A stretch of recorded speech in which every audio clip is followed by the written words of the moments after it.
बिस्मिल्लाहिर्रहमानिर्रहीम। शुरू अल्लाह के नाम से जो बड़ा मेहरबान और निहायत रहम करने वाला है। दोस्तों, आज की वीडियो में हम जानेंगे पति पत्नी का संबंध मजबूत करने के 5 उपाय।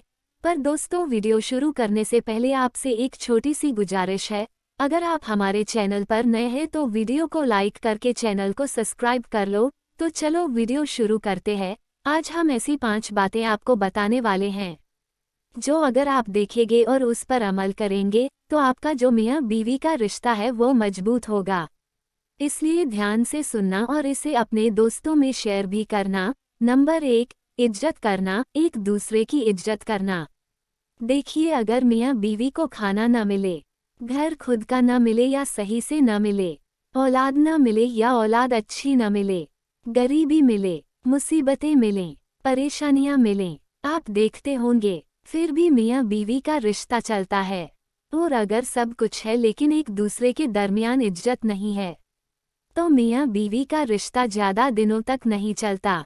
और बड़े ताज्जुब की बात है, हैरानी की बात है और अफसोस की भी बात है कि आज के ज़माने में बीवी की इज्जत करने वाला उसकी रिस्पेक्ट करने वाले को जन मुरीद कहते हैं, ताने देते हैं ताकि बीवी की इज्जत करना बंद कर दें।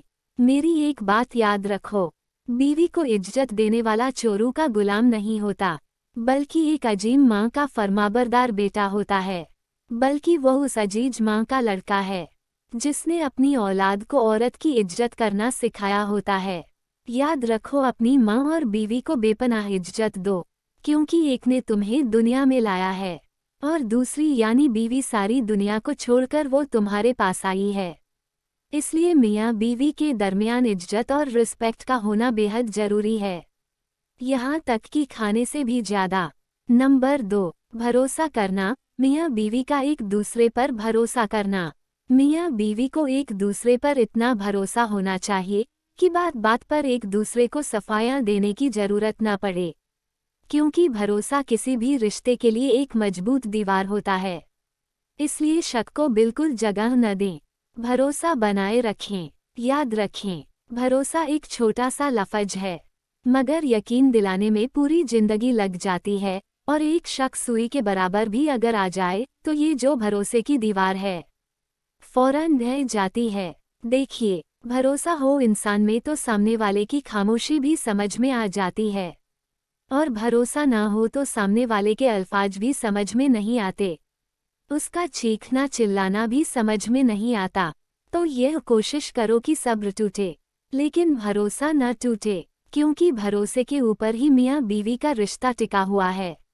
नंबर 3, खुलकर बात करना। देखिए, मियाँ बीवी जब भी आपस में बात करें तो किसी एक को भी हिचकिचाहट बिल्कुल भी नहीं होनी चाहिए। जो दिल में है खुलकर बात करो।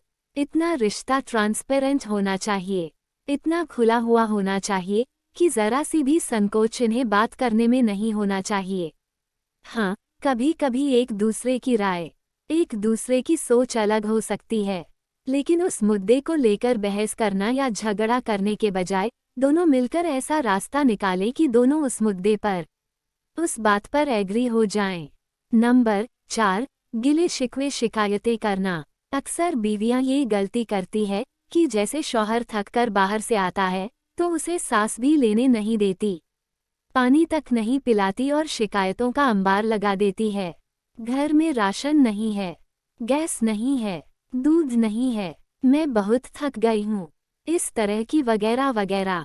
और कुछ शौहर भी यही गलतियाँ करते हैं कि आते ही शुरू हो जाते हैं कि तुमने ये किया क्या, तुमने वो नहीं किया, तुमको वह करना चाहिए था, तुमको ये करना चाहिए था, वगैरह वगैरह। शिकायतें जरूर होती है लेकिन उसका एक वक्त होना चाहिए, एक तरीका होना चाहिए कि किसी को बुरा ना लगे और उस पर झगड़ा ना हो, वरना झगड़ों से फिर 1000 शिकायतें निकल जाती है।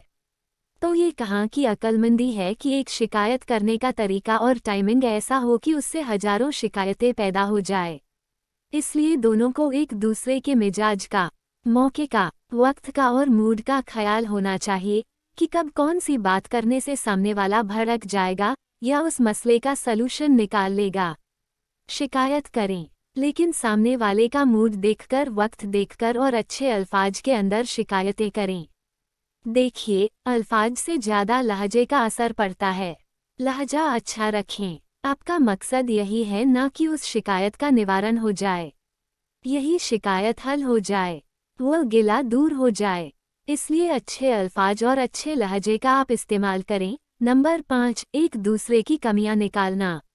जिसमें अक्सर मियाँ बीवी दिन रात लगे रहते हैं एक दूसरे की कमियां निकालना, इसलिए कभी एक दूसरे की कमियां न निकालें। अब आपकी शादी हो गई, अब आप मियाँ बीवी है, अब आपने एक दूसरे को एक दूसरे की कमियों के साथ एक्सेप्ट कर लिया है, इसलिए अब उसको निभाना दोनों का काम है। मियाँ बीवी को एक यूनिट की तरह काम करना होता है। अब जो भी है आप एक दूसरे के हैं, एक दूसरे की कमियां भी एक दूसरे की ही है। अब उस कमियों को आप नज़रअंदाज करके आप आगे बढ़ें। अगर एक दूसरे की कमियां आप निकालोगे, इन्हीं मियाँ अगर बीवी की कमियां निकालेगा तो बीवी भी फिर मियाँ को नहीं बख्शेगी। फिर दोनों एक दूसरे के ऐब निकालते रहते हैं और दिन रात झगड़ते रहते हैं। देखिए, कमियां सब में हैं, बेऐब सिर्फ अल्लाह की जात है। इसलिए एक फिल्मी डायलॉग भी है कि जिनके घर शीशे के होते हैं वो दूसरों के घरों पर पत्थर नहीं मारा करते। इसलिए कमियां और ये सब चीजें इंसानी फितरत में हैं। इन्हीं इंसान को अल्लाह ताला ने गलतियों का पुतला बनाया है। गलतियां होना, कमियां होना ये कोई नई बात नहीं है। अगर मियाँ दूसरी बीवी लेकर आ जाए या बीवी दूसरे सोहर के साथ निकाह कर ले तो क्या वह बेऐब मिलेगा? कमियां और ऐब सब में है, इसलिए एक दूसरे की कमियां के साथ ही रहना होता है। ये 5 बातों पर अमल करना शुरू कर दिया तो इंशाल्लाह कभी झगड़े नहीं होंगे। प्यारे दोस्तों, अगर आपको वीडियो पसंद आई हो तो वीडियो को लाइक ज़रूर करें और साथ ही साथ अपने दोस्तों में शेयर ज़रूर करें। और अगर आप हमारे चैनल पर पहली बार आए हैं तो हमारे चैनल तारीख-ए-इस्लाम को सब्सक्राइब कर ले। हम आपके लिए इसी तरह की वीडियो लाते रहते हैं। दोस्तों, मिलते हैं एक न्यू वीडियो में, तब तक के लिए अपना बहुत सारा ध्यान रखना। खुदा हाफिज।